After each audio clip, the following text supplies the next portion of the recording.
341 fighters believed they had found the answer. 341 fighters walked into the arena with confidence. 341 fighters walked out defeated. Some lasted 20 seconds. Some lasted 10. One heavyweight boxing champion stayed on his feet for nearly 53. No one reached a full minute.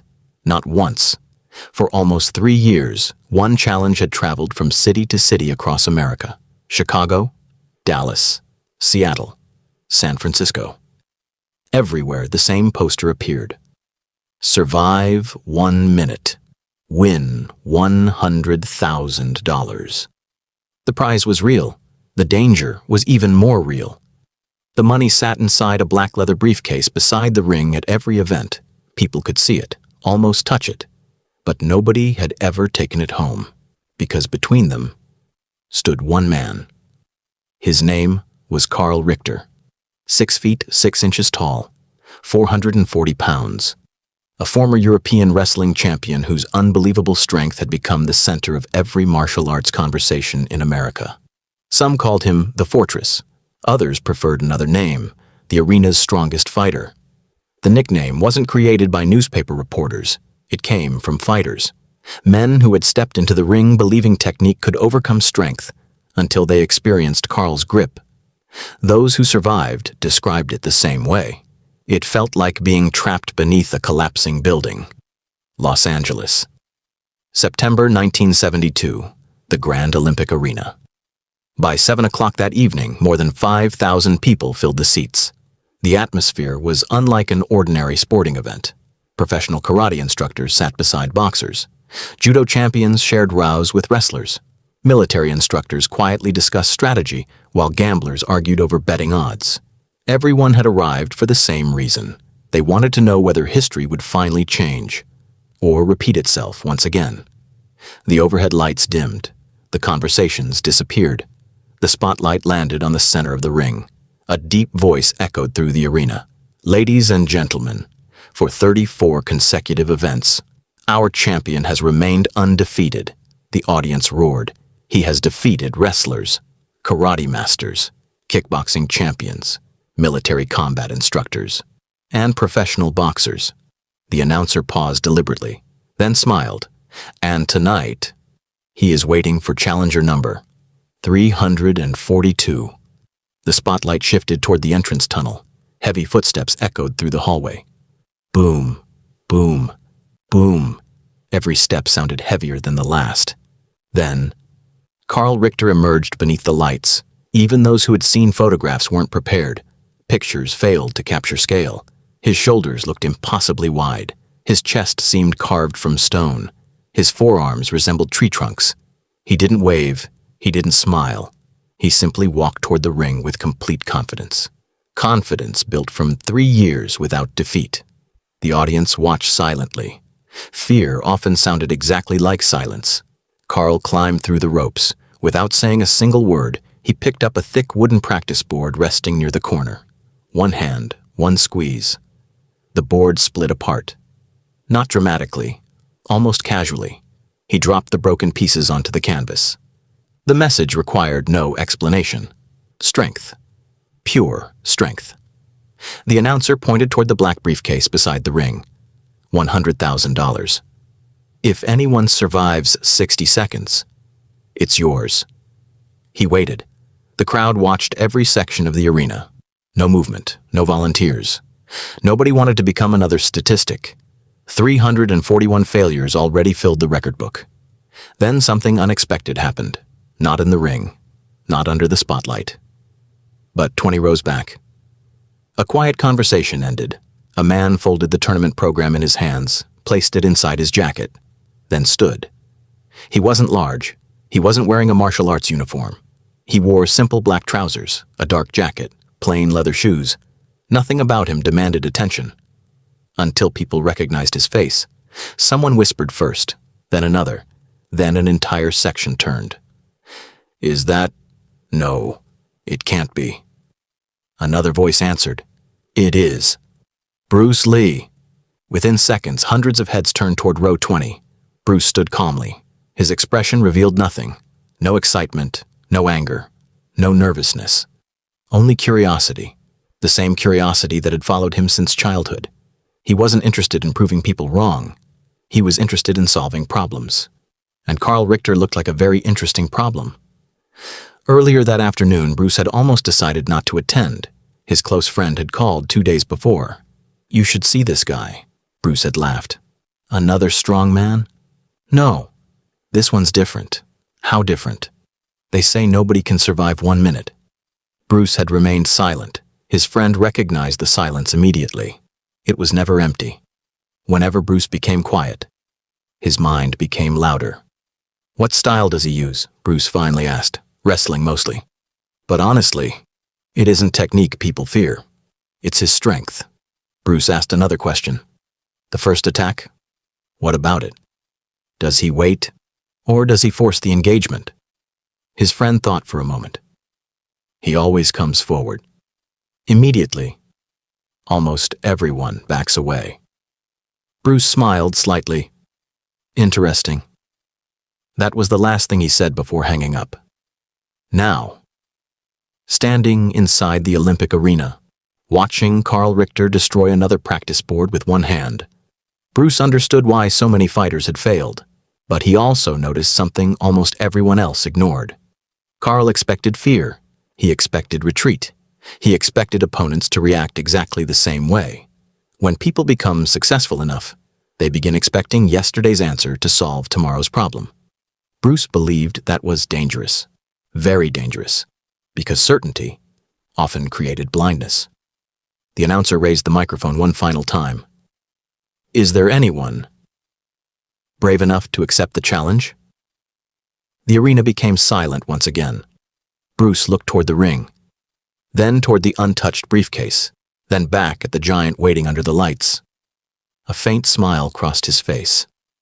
Not because he believed the fight would be easy, but because, for the first time that evening, he thought he had found a question worth answering. The announcer looked across the arena one final time. "Is there anyone else?" His voice echoed through the building. Nobody moved, not because they lacked courage, because everyone had already seen what happened to the others, one after another. Big men, strong men, experienced fighters. Every one of them had stepped into the ring believing they had a chance. Every one of them had left defeated. Some couldn't even walk without assistance. The champion stood silently in the center of the ring, nearly 6.5 feet tall, muscles carved across his shoulders, hands that looked large enough to crush a bowling ball. He didn't celebrate. He didn't smile. He simply waited, waiting for the next person willing to risk everything. The prize money remained untouched beside the ring. Stacks of cash inside a polished briefcase, enough money to completely change someone's life. Yet nobody wanted it anymore. Fear had become stronger than greed. The audience exchanged nervous glances. Some whispered. Some laughed quietly. Others simply looked toward the exits. The challenge was over. Or so everyone believed. Then a calm voice broke the silence. "I'll accept." The words weren't loud. They didn't need to be. For some reason, the entire arena heard them. Heads turned toward the middle rows. A man slowly stood from his seat. Dark jacket, simple trousers, no dramatic entrance, no team surrounding him, no championship robe, just a lean Chinese martial artist walking toward the aisle. People frowned. Some recognized him. Most didn't. The first reaction wasn't excitement. It was confusion. That's him. He looks too small. Is this a joke? He'll get himself killed. The whispers spread faster than the applause ever had. Bruce Lee continued walking without looking at anyone. His pace never changed. Every step looked relaxed, as if he weren't walking toward the strongest fighter in the building, as if he were simply crossing the street. Near the front row, an elderly karate instructor quietly removed his glasses. He wanted to see this clearly, because something about Bruce's movement felt different. Not nervous, not confident, just completely present. The announcer climbed down from the stage. He met Bruce near the stairs leading into the ring. "Sir, I need to confirm. You understand this is full contact?" Bruce nodded once. "I understand. There are no special rules." "I understand. If he throws you out of the ring?" I understand. The announcer hesitated. You've seen what happened tonight. Bruce glanced toward the giant standing inside the ropes. I saw enough.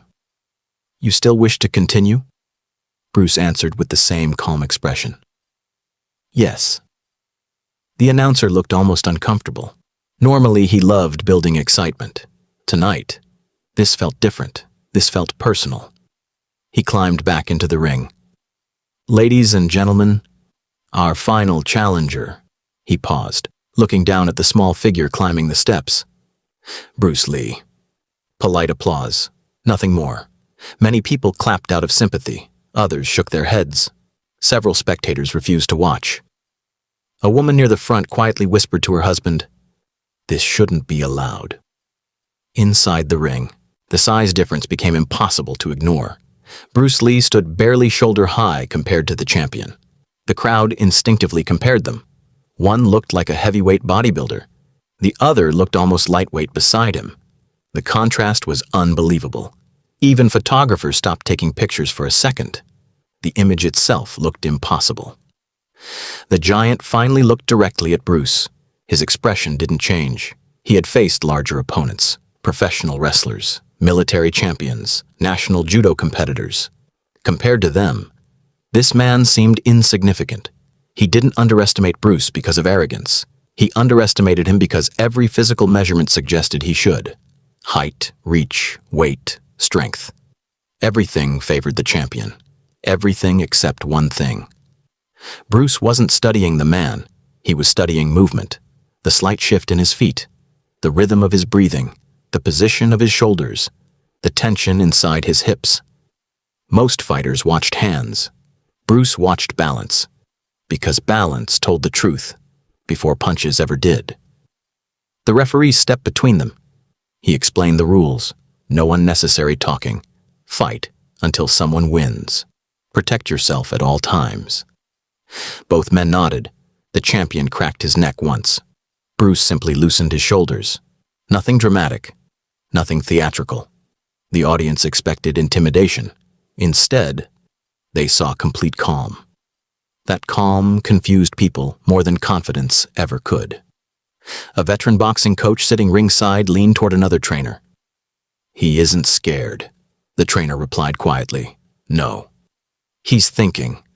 The bell hadn't even rung, yet Bruce had already noticed something almost nobody else could see. The giant carried enormous power. But every time he shifted forward, his lead foot landed heavily. For a fraction of a second, his balance became predictable. Only a fraction, too small for ordinary fighters, large enough for Bruce Lee. He smiled, barely. Not because he believed the fight would be easy, because he had finally found the answer to the problem. The referee raised his hand. The entire arena became silent. 3,000 people. Not one voice, not one cough. Only the sound of overhead lights humming above the ring. The referee looked at both fighters. Then, he dropped his hand. The bell exploded across the arena. The bell echoed across the arena. For a heartbeat, nothing happened. Neither fighter rushed. Neither fighter blinked. The crowd expected the giant to charge immediately. Instead, he took one slow step forward, then another. Every movement carried quiet confidence. He had fought hundreds of opponents. They all reacted the same way. They backed away. They circled. They hesitated. Fear always appeared first. Bruce Lee did none of those things. He stayed exactly where he was. His breathing remained slow. His eyes never left the champion's chest. Not his hands, not his feet. His chest. Because that was where intention always appeared before movement. The champion noticed. A slight smile crossed his face. Finally, he exploded forward. The arena gasped. His first step shook the canvas. His second closed nearly half the distance. A powerful right hand came crashing toward Bruce's head. Fast. Heavy. Enough force to end the fight with one clean connection. Bruce moved. Barely. Just enough for the punch to slice through empty air. The audience blinked. Some thought they had imagined it. The punch missed by inches. The champion immediately followed with a left hook. Again. Bruce wasn't there. He pivoted lightly to the outside. No wasted motion. No dramatic leap. Only efficiency. The giant turned quickly, a little surprised. Nobody had avoided both opening punches so effortlessly, not without running. Bruce hadn't run. He had remained inside striking distance the entire time. The champion attacked again, this time with combinations, heavy hooks, driving body shots, powerful overhand strikes, each blow capable of ending the contest. Bruce flowed between them. His footwork looked almost invisible. He wasn't escaping. He was guiding the fight. Every small step forced the larger man to reset his balance. Every miss cost energy. Every swing demanded more effort. Within seconds, the crowd realized something unexpected. The strongest fighter in the arena was working much harder than the smallest man inside the ring. A boxing coach sitting near the judges quietly whispered, "Look at his feet." His student frowned. "I can't even follow them." Exactly. Bruce's movements were too subtle. There were no flashy spins, no unnecessary kicks, no acrobatics. Just perfect positioning. The champion grew frustrated. He stepped in harder. His punches became wider. His breathing became louder. Bruce remained calm, watching, waiting, calculating. He wasn't trying to win quickly. He was collecting information. Every attack revealed another habit. Every habit created another opportunity. Then Bruce noticed it. Whenever the giant threw his strongest right hand, his front shoulder dipped slightly. For less than half a second, his center line opened. A tiny mistake, invisible to almost everyone. Bruce saw it immediately. He smiled. Not out of confidence, out of recognition. He had found the opening. The crowd still believed the fight was even. Only Bruce knew it had already changed. The champion charged again. This time determined to finish everything with one overwhelming attack. He stepped forward with full commitment. The entire arena leaned forward. Everyone expected the collision. Instead, Bruce stepped inside, not backward, not sideways, forward. So close that the champion's long punch lost its power before it fully extended. The giant froze for the briefest instant. Bruce's left hand gently redirected the attacking arm. Not with force, with timing. The opening appeared, only for a fraction of a second. For most fighters, too small to matter. For Bruce Lee, it was all he needed. The opening disappeared almost as quickly as it appeared, but Bruce had already moved. His right foot slid into position, not a large step, barely enough for anyone in the crowd to notice. Yet it changed everything. For the first time since the challenge began, the champion wasn't attacking. He was reacting. Bruce's left hand lightly guided the giant's arm past its target. His right shoulder rotated. No dramatic wind-up, no telegraphed strike. Just a short, explosive movement powered from the ground. His fist stopped less than an inch from the champion's throat. The entire arena froze. Nobody spoke. Nobody breathed. The distance between Bruce's knuckles and the giant's neck was almost invisible. But every experienced martial artist in the building understood exactly what they were seeing. If that punch had continued, the fight would already be over. The champion understood it too. His eyes locked onto Bruce's fist. For the first time that night, certainty disappeared from his face. Bruce slowly lowered his hand. Not because he had missed, because he had chosen not to strike. A murmur swept through the audience. What just happened? Did he stop? Why didn't he finish? The champion instinctively stepped back. It was the first backward step he had taken all evening. Bruce remained perfectly still, calm, relaxed, patient. The referee looked from one fighter to the other. He had officiated hundreds of contests. He had never witnessed anything like this. The champion took a deep breath. His pride refused to let the moment end there. He raised his guard again, this time more carefully. No reckless charge, no wild power. Respect had replaced confidence. Bruce noticed immediately. The fight had changed. When fear enters a fighter's mind, speed slows, decisions hesitate, opportunities appear. The champion circled, searching for an answer, searching for a mistake. Bruce gave him none. Every movement remained economical, every breath controlled. The crowd had stopped cheering. Instead, they watched in complete silence. The same people who had laughed when Bruce entered the ring were now leaning forward in disbelief. An elderly martial arts instructor folded his arms. Without taking his eyes off the ring, he quietly said, "He's not fighting the man. He's fighting his balance." His student looked confused. "What does that mean?" "It means the fight was decided before either of them threw a punch." The champion suddenly exploded forward again, a desperate burst of speed. He reached with both hands, determined to trap Bruce once and end the contest. Bruce stepped slightly to the outside. The giant's momentum carried him forward. Too far, too fast. Bruce placed a single open palm against the champion's shoulder. Not a shove, not a strike, just precise direction. The giant stumbled 2 full steps before catching himself. A man weighing nearly 500 pounds, forced off balance by the lightest touch. The arena erupted, gasps, shouts. People rose from their seats. Some couldn't believe what they had just witnessed. Others finally understood. This wasn't about strength. It never had been. Bruce wasn't overpowering the giant. He was making the giant's own power work against him. The champion turned slowly, his breathing heavier now, his confidence fading. Bruce met his eyes. Then, for the first time in the entire fight, Bruce smiled. A small smile, almost invisible. But the champion saw it. And in that moment, he realized something that nobody else in the arena had understood until now. He wasn't chasing Bruce Lee anymore. He was trying to survive him. The smile disappeared as quickly as it had come. Bruce's expression returned to complete calm. Across the ring, the champion stood motionless. His breathing was heavier now. Not because the fight had lasted long, because every missed attack had drained more energy than a successful one ever could.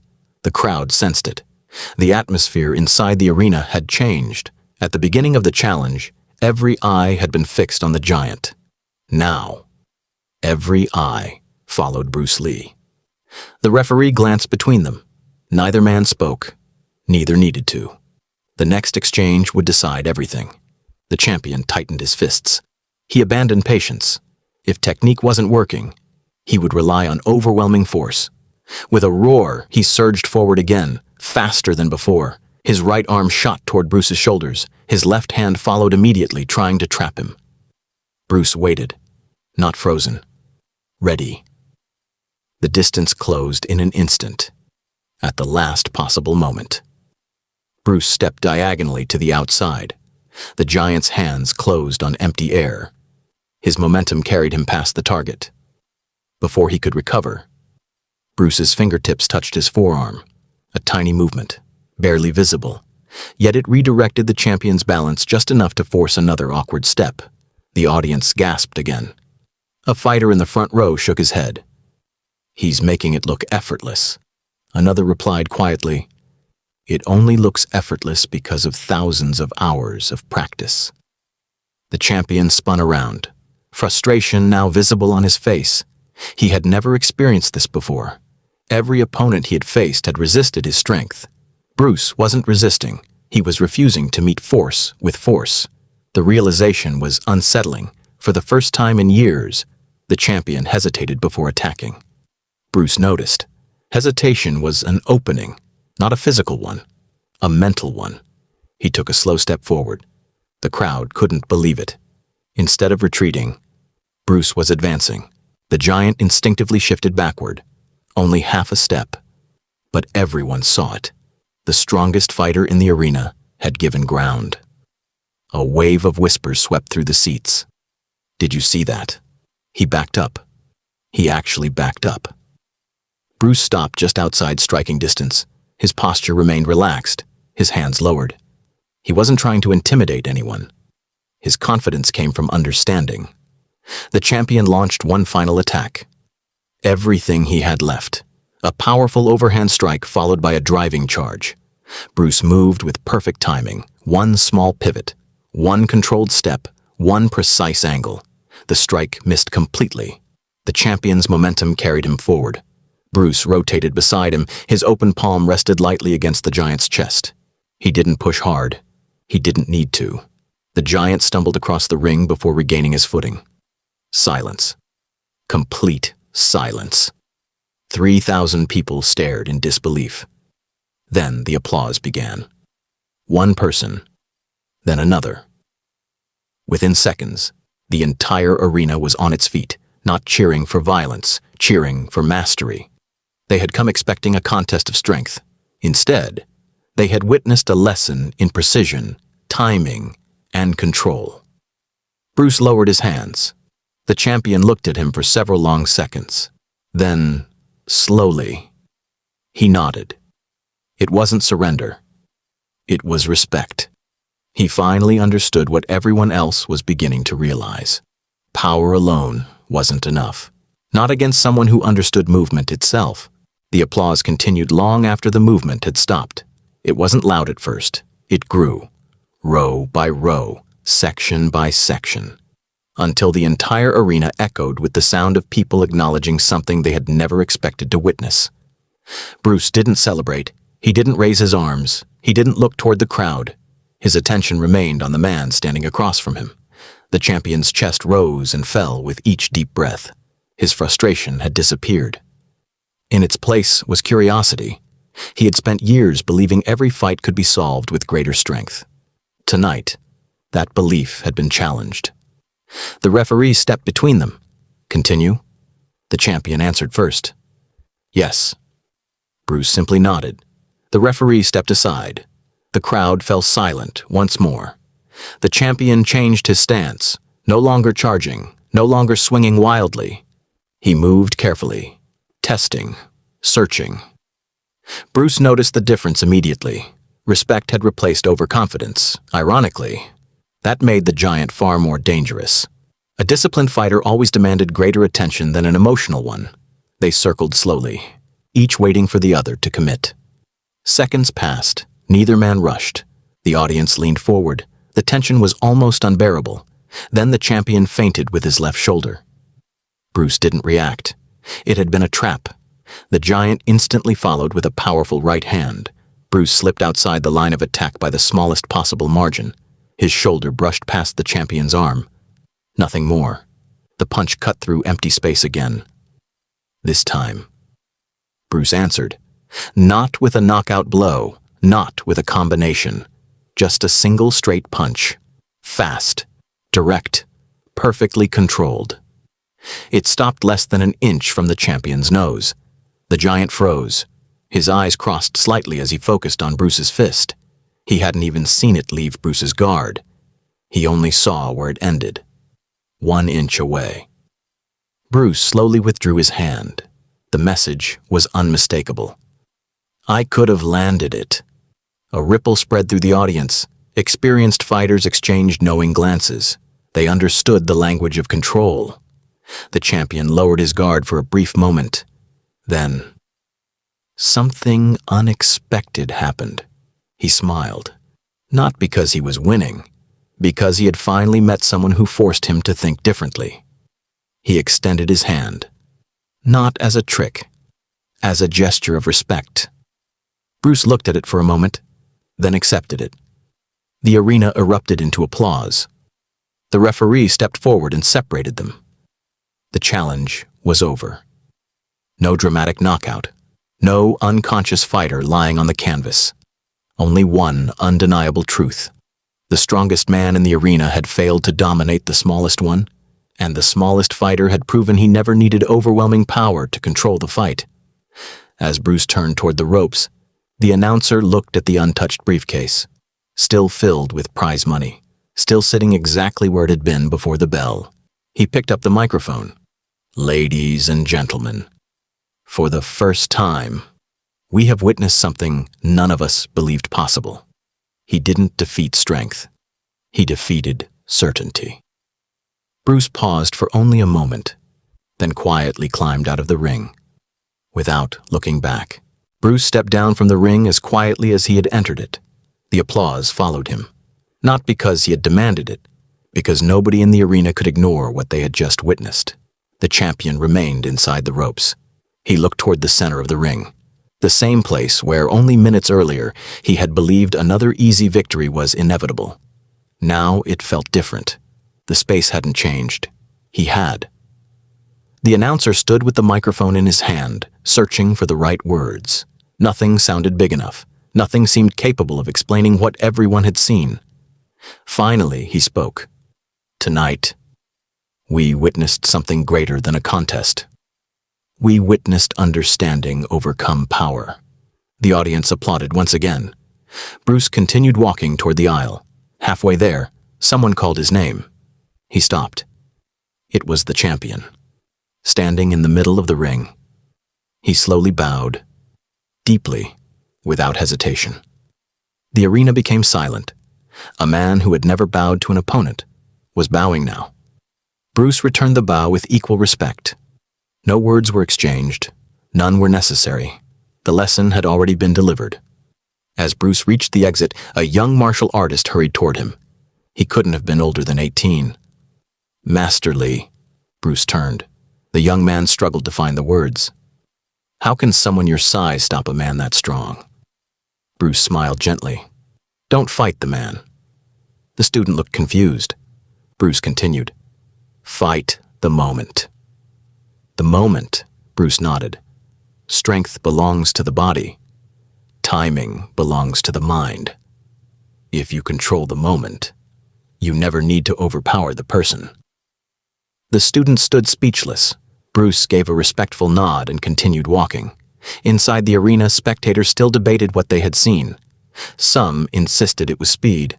Others believed it was footwork. A few argued it was experience. An elderly instructor quietly shook his head. It was none of those by themselves. His students looked at him. It was understanding. Understanding what? He watched Bruce disappear through the exit doors. The difference between reacting and seeing. Back inside the ring, the champion sat alone on a small stool. His trainer handed him a towel. Neither of them spoke. After several moments, the trainer finally asked, What happened? The champion stared at the canvas. I chased him. The trainer frowned. You always chase your opponents. The champion slowly shook his head. No. This time, he wanted me to. The trainer fell silent. He understood. For the first time in years, his fighter hadn't controlled the pace. Someone else had. Not through force. Through awareness. Outside, the evening air felt cool compared to the heat inside the arena. Bruce paused near the entrance. He looked back once. Not at the crowd. Not at the ring. Just at the building itself. Every challenge taught something. Win or lose. That was the only reason worth accepting one. Then, without another word, Bruce Lee disappeared into the night. Inside the arena, the noise slowly faded. People gathered in small circles, not arguing about who had won, arguing about how it had happened. One boxing trainer insisted it was impossible. No one that size should control a heavyweight like that. A judo coach quietly disagreed. It wasn't strength. It was position. Across the room, a wrestler added, and timing. Every expert had a different explanation, yet none of them fully captured what they had witnessed. Because Bruce Lee hadn't relied on a single technique, he had relied on principles. The champion finally stepped out of the ring. Several reporters hurried toward him. Microphones appeared. Cameras flashed. One journalist asked the obvious question. Did Bruce Lee hit harder than your previous opponents? The champion answered immediately. No. Another reporter looked surprised. Then what made him different? He paused before replying. I couldn't touch him. The reporters exchanged puzzled looks. But you're much stronger. I know. You're much bigger. I know. Then why couldn't you stop him? The champion looked toward the now empty ring. Because every time I attacked, I was already behind. The reporters quickly wrote his words down. Nearby, another group surrounded the referee. You had the best view. What impressed you most? The referee didn't answer right away. He had spent decades officiating fights, knockouts, submissions, championships. Yet this felt different. Finally, he said, "I've seen powerful fighters. I've seen fast fighters. Today I saw someone who wasted nothing. No movement, no emotion, no panic. Everything had a purpose." Outside the arena, Bruce walked alone through the evening streets. No celebration, no interviews, no photographs. Just quiet footsteps beneath the city lights. A young boy recognized him near the entrance. He ran over nervously. Mr. Bruce Lee stopped. The boy looked no older than 12. "I saw your fight," Bruce smiled. "What did you learn?" The boy thought for a moment. "That speed beats strength?" Bruce gently shook his head. "Sometimes." The boy waited. Bruce continued. "But that's not the lesson. The lesson is to stop fighting the way your opponent expects." The boy frowned. Bruce picked up a small leaf blowing across the sidewalk. He held it in his hand. "When the wind changes, the leaf doesn't argue. It simply moves." He released it. The breeze carried it away. "Be like that." The boy watched the leaf disappear. He would remember that moment for the rest of his life. Bruce nodded politely and continued walking into the Los Angeles night. Back inside the arena, the champion remained seated long after everyone else had left. The lights above the ring began switching off one by one. He stared at the canvas where the fight had taken place. Then he quietly smiled. For years, he had believed victory meant proving he was stronger than everyone else. Tonight, he had discovered something greater. Real mastery wasn't about making others feel powerless. It was about understanding yourself well enough that power became the last thing you needed. Years later, people would tell the story differently. Some claimed Bruce Lee had knocked the giant unconscious with a single punch. Others insisted the fight lasted only seconds. A few swore the arena erupted into chaos. Stories grew, details changed. Legends always do. But the people who were actually there remembered something far simpler. There was no dramatic knockout. No celebration, no shouting, only a lesson. A lesson delivered without anger, without ego, without unnecessary violence. The strongest fighter in the arena had discovered that raw power has limits. Bruce Lee had discovered nothing new that night. He simply demonstrated what he had spent years practicing. Efficiency, timing, awareness, control. The champion continued competing after that evening. He remained respected. His strength never disappeared.